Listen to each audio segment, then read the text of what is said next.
क्या किसी लोकतांत्रिक देश में जनता को चुनकर भेजने की यही सजा मिलती है? रायपुर का माना इलाका, नाम है नकटी गांव, लेकिन आज यह सिर्फ एक गांव नहीं बल्कि सत्ता के उस क्रूर अमानवीय चेहरे का जिंदा गवाह बन चुका है जिसने एक झटके में गरीबों के आशियाने को मलबे के ढेर में तब्दील कर दिया। यार नेता टाइप आधा काम मत करो, सब्सक्राइब के साथ बेल आइकॉन भी दबाओ। नमस्कार, आप देखना शुरू कर चुके हैं टेरा न्यूज और मैं हूं आपके साथ में आभास मधुकर। आज हम राजनीति की उस गहरी खाई को पाटने की कोशिश करेंगे जिसके एक तरफ सत्ता की हवस है, आलीशान विधायक कॉलोनी बनाने की जीत, और दूसरी तरफ उन गरीबों की सिसकियां हैं जिसके सिर से बारिश और कीचड़ के मौसम में छत छीन ली गई। छत्तीसगढ़ की शायद सरकार खुद को आदिवासियों, गरीबों और वंचितों की सरकार कहती है, लेकिन उसने जो नकटी गांव में किया उसे देखकर किसी भी संवेदनशील इंसान की रूह कांप जाए। इस वीडियो में हम आपको बताएंगे कि कैसे वादों की चादर ओढ़कर आई भाजपा सरकार ने क्रूरता की सारी हदें पार कर दी, कैसे मीडिया की ग्राउंड रिपोर्टिंग ने सरकार के झूठे वादों को पर्दाफाश किया, और कैसे इस एक फैसले ने भाजपा पार्टी के अंदर चल रहे अंतर्कलह को चौराहे पर लाकर खड़ा कर दिया है। घटनाक्रम की शुरुआत होती है रविवार की देर रात से। पूरा गाँव सोया हुआ था, बच्चे अपने मीठे सपनों में खोए हुए थे, लेकिन प्रशासन की नीयत में कुछ और ही पक रहा था। आधी रात को नकटी गांव को एक छावनी के रूप में तब्दील कर दिया गया। 1000 से ज्यादा भारी हथियारों से लैस पुलिस जवान, वज्रवाहन और दंगा नियंत्रण बल की गाड़ियां गांव के सीमाओं पर तैनात हो गई। ऐसा लग रहा था मानो सरकार किसी खूंखार आतंकवादियों के गढ़ में हमला करने जा रही है, लेकिन हकीकत यह थी कि वहां कोई दुश्मन नहीं बल्कि देश के गरीब नागरिक सो रहे थे, जिन्होंने दिन रात मेहनत करके अपने खून पसीने की कमाई से अपने लिए आशियाना सजाया हुआ था। सुबह जैसे ही घड़ी की सुइयों ने 8 बजाया, प्रशासन का कुल अमला बिना किसी ठोस पूर्व सूचना या मानवीय दृष्टिकोण के बुलडोजरों की फौज लेकर टूट पड़ा। कुल 85 घरों को निशाना बनाया गया, और पता है सबसे शर्मनाक बात क्या रही? इन 85 घरों में से 32 घर ऐसे थे जो कोई झोपड़ी नहीं थी, बल्कि देश के प्रधानमंत्री नरेंद्र मोदी की खुद की महत्वाकांक्षा योजना प्रधानमंत्री आवास योजना और इंदिरा आवास योजना के तहत स्वीकृत पक्के मकान थे। सरकारी दस्तावेजों पर मोहर लगाकर जिन गरीबों को मकान दिए गए, उसी सरकार के बुलडोजर ने उन गरीब बोर्डों को पैरों तले रौंद दिया। ग्रामीण चीखते रहे, मशीनों के सामने खड़े हो गए, लेकिन सत्ता के अहंकार के आगे उनकी आवाजें दबा दी गई। भारी धक्का मुक्की और हंगामे के बीच सिर्फ 3 घंटे के भीतर हंसता खेलता गांव मलबे के कब्रिस्तान में तब्दील कर दिया गया। जब इस अमानवीय कृत्य को अंजाम देकर प्रशासन अपनी पीठ थपथपा रही थी, तब चौथे स्तंभ यानी निष्पक्ष मीडिया के कुछ जाबाज पत्रकारों ने ग्राउंड पर जाकर कड़वे सच को उजागर किया, जिसे सरकार फाइलों के नीचे दबाना चाहती थी। नकटी गांव का नजारा दिल दहला देने वाला था। बेघर हुए परिवारों के पास सिर छुपाने के लिए जगह नहीं थी। छोटे बच्चे कीचड़ और बारिश के पानी के बीच भीग रहे थे। उनका सामान, उनके बर्तन, उनकी चारपाई सब खुले आसमान के नीचे सड़ रही थी। मीडिया की इस ग्राउंड रिपोर्ट ने पूरे छत्तीसगढ़ की जनता को झकझोर कर रख दिया। लोगों ने देखा कि कैसे विकास के नाम पर विनाश का खेल खेला जा रहा है। लेकिन इस कहानी का सबसे बड़ा और चौंकाने वाला मोड़ तब आया जब सरकार के एक घटिया PR स्टंट और प्रोपेगेंडा की धज्जियां उड़ गई।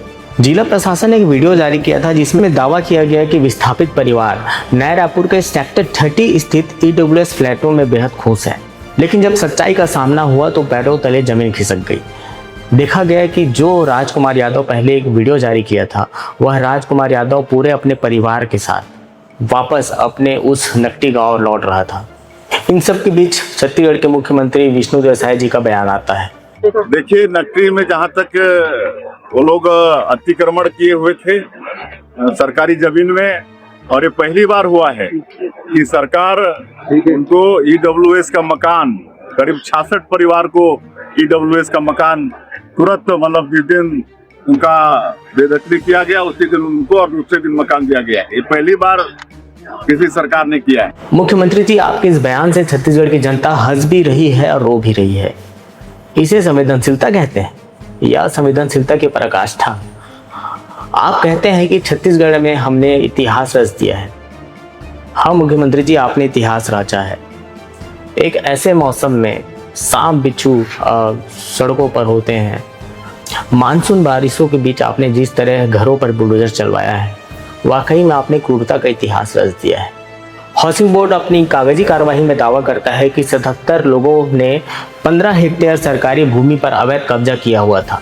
लेकिन सवाल यह उठता है कि जब सालों से ये गरीब वहां रह रहे थे, जब उन्हें प्रधानमंत्री आवास योजना के तहत पक्के मकान बनाने के लिए सरकार किस्तें जारी कर रही थी, तब यह प्रशासन और हाउसिंग बोर्ड कुंभकर्णी नींद में क्यों सोया हुआ था। चुनाव से पहले मोदी की गारंटी के नाम पर बड़े बड़े वादे किए गए थे कि किसी भी गरीब को बेघर नहीं होने दिया जाएगा, लेकिन सत्ता मिलते ही वही गारंटी बुलडोजर की वारंटी में बदल दी गई।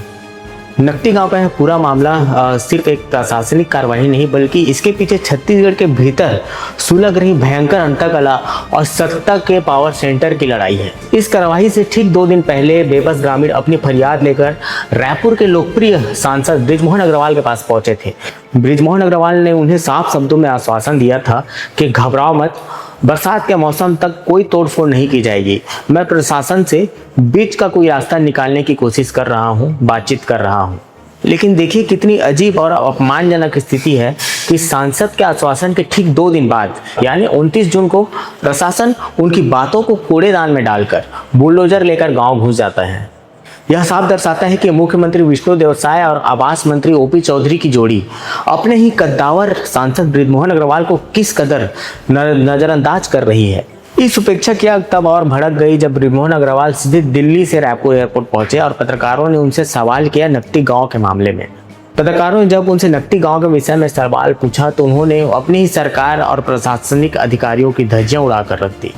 उनके बयान का एक एक शब्द शायद सरकार के अहंकार पर सीधा प्रहार था। सुनिए वो क्या कहते हैं।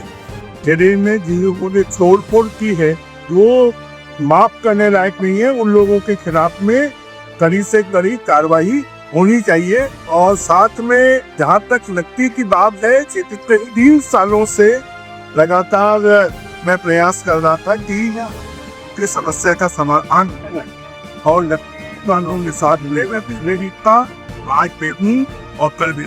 जिन अधिकारियों ने और जिन लोगों ने ये भ्रष्टता की है उनके खिलाफ में कार्रवाई होना। ये 2025 में भी आपने पत्र लिखा था, उसमें भी ऐसी कार्रवाइयों को अनुचित बताया आपने और ये भी कहा था कि वहाँ से नहीं हटाना दे। आज भी आप उस स्टैंड में हैं? मैं आज भी उसी स्टैंड। मुझे राजनीतिक जवाब देने की आवश्यकता नहीं है। जो नकटी गांव के लोगों का विषय है वो बहुत संवेदनशील विषय है और उस विषय के ऊपर में राजनीति करने की बजाय और उनके साथ में खड़े होना चाहिए। उन्होंने कहा कि जिन अधिकारियों ने अंधेरे में तोड़फोड़ की है उन पर कार्रवाई होनी चाहिए, ग्रामीणों को वहां से नहीं हटाना चाहिए था। मैं आज भी नकटी गांव के ग्रामीणों के साथ हूं। इसे साफ दिखता है कि विष्णुदेव साय सरकार और बृजमोहन अग्रवाल के बीच में किस तरह मतभेद चल रहा है। जब पत्रकारों ने उन्हें याद दिलाया कि साल 2025 में उन्होंने मुख्यमंत्री को पत्र लिखकर इस जमीन पर विधायक कॉलोनी बनाने का विरोध किया था, तो उन्होंने दो टूक कहा कि अपने पुराने रूप पर वह आज भी अडिग हैं और गरीबों को हटाकर आलीशान बंगले बनाना मानवीय दृष्टिकोण से उचित नहीं है। यह बयान साबित करता है कि छत्तीसगढ़ भाजपा के भीतर सब कुछ ठीक नहीं चल रहा है। इसे पता चलता है कि वर्तमान मंत्रियों और मुख्यमंत्री की जोड़ी पुराने और कद्दावर नेताओं के राजनीतिक करियर को मिट्टी में मिलाने में तुली हुई है। इस अमानवीयता के खिलाफ विपक्षी यानी कांग्रेस ने बेहद आक्रामक और संवेदनशील रुख अपनाया है। सरायपाली से कांग्रेस की महिला विधायक चातुरी नंद ने मुख्यमंत्री विष्णुदेव साय को एक ऐसा पत्र लिखा जिसने पूरी राजनीतिक व्यवस्था को आईना दिखा दिया। उन्होंने इस कार्रवाई को अत्यंत पीड़ादायक, अमानवीय और दुर्भाग्यपूर्ण बताया। उन्होंने जो पत्र में लिखा वो हर जनप्रतिनिधि के अंतरात्मा को झकझोर कर रखने वाला है। केवल पत्र ही नहीं, कांग्रेस ने इस पूरे मुद्दे को लेकर पूरी तरह सड़कों पर उतर आई है। प्रदेश कांग्रेस अध्यक्ष दीपक बैज ने साफ कहा है कि कांग्रेस इस लड़ाई को सड़क से लेकर सदन तक लड़ेगी और सरकार को चैन से बैठने नहीं देगी। उन्होंने पूरे प्रदेश में मुख्यमंत्री विष्णुदेव साय का पुतला दहन करने का ऐलान किया है। प्रभावित ग्रामीण और कांग्रेस नेता पहले रायपुर कलेक्ट्रेट पहुंचे, लेकिन जब कोई वरिष्ठ अधिकारी उनकी सूद लेने नहीं आया तो उनका गुस्सा फूट पड़ा। वे पैदल मार्च करते हुए आवास और पर्यावरण मंत्री ओपी चौधरी के बंगले का घेराव करने निकल पड़े। स्थिति इतनी तनावपूर्ण हो गई थी कि पुलिस को शंकर नगर की ओर से आने वाली मुख्य सड़क को बंद करना पड़ा। हद तो तब हो गई जब देर रात यह प्रदर्शनकारी मुख्यमंत्री आवास का घेराव करने पहुंचे। बारिश के मौसम और रात के अंधेरे में बेघर हो चुकी हुई महिलाओं और बच्चों ने सड़क पर ही बैठकर भोजन किया। जब पुलिस उन्हें वहां से भी खदेड़ने की कोशिश की तो एक बुजुर्ग महिला रोते हुए कहती है पहले हमारा घर तोड़ दिए, अब क्या हमें सड़क पर बैठकर खाना खाने भी नहीं दोगे। अब बात करते हैं इस पूरे मामले के सबसे ताजा अपडेट की। लगातार बढ़ रहे जन आक्रोश और चौतरफा घिरने के बाद प्रशासन के हाथ पांव फूलने लगे हैं। रायपुर कलेक्टर ने आंदोलनकारी ग्रामीणों में से 10 महिलाओं को बातचीत करने के लिए दफ्तर बुलाया। महिलाओं ने कलेक्टर के सामने अपनी 2 टूक मांगे रखी। उन्होंने स्पष्ट किया कि उन्हें नया रायपुर के वो घटिया और छोटे फ्लैट नहीं चाहिए। उनकी मांग है कि प्रभावित परिवारों को नकटी गांव के ही भीतर सम्मानपूर्वक रहने के लिए कम से कम 2 वर्ग फीट जमीन दी जाए। जिन पक्के मकानों को तोड़ा गया उनका पूरा और उचित मुआवजा दिया जाए और आंदोलन के दौरान ग्रामीणों व कार्यकर्ताओं पर जो झूठी एफआईआर दर्ज की गई है उसे तुरंत वापस लिया जाए। कांग्रेस नेताओं और ग्रामीणों ने साफ चेतावनी दी है कि यदि इन 5 दिनों के भीतर उनकी मांगे पूरी नहीं की गई तो पूरे छत्तीसगढ़ में उग्र अनिश्चितकालीन धरना प्रदर्शन और जेल भरो आंदोलन शुरू किया जाएगा।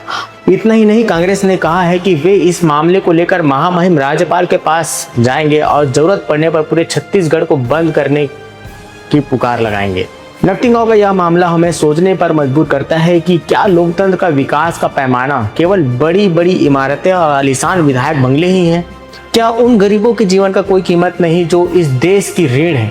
शायद सरकार को यह समझना होगा कि सत्ता हमेशा के लिए नहीं है, लेकिन जनता के आंसुओं का जो श्राप लगता है वह बड़े बड़े साम्राज्य को मिट्टी में मिला देता है। आज पूरा छत्तीसगढ़ नकटी गांव के उन विस्थापितों के साथ खड़ा है जो न्याय की आस को लेकर सरकार के अगले कदम का इंतजार कर रहे हैं। क्या गरीबों का घर तोड़कर विधायक कॉलोनी बनाना सही है? कमेंट्स बॉक्स में अपनी राय जरूर दें। इस वीडियो को ज़्यादा से ज़्यादा शेयर करें ताकि सत्ता के बंद कानों तक उन गरीबों की आवाज़ पहुंच सके। निष्पक्ष और निर्भीक पत्रकारिता को सपोर्ट करने के लिए हमारे चैनल को सब्सक्राइब करें। धन्यवाद।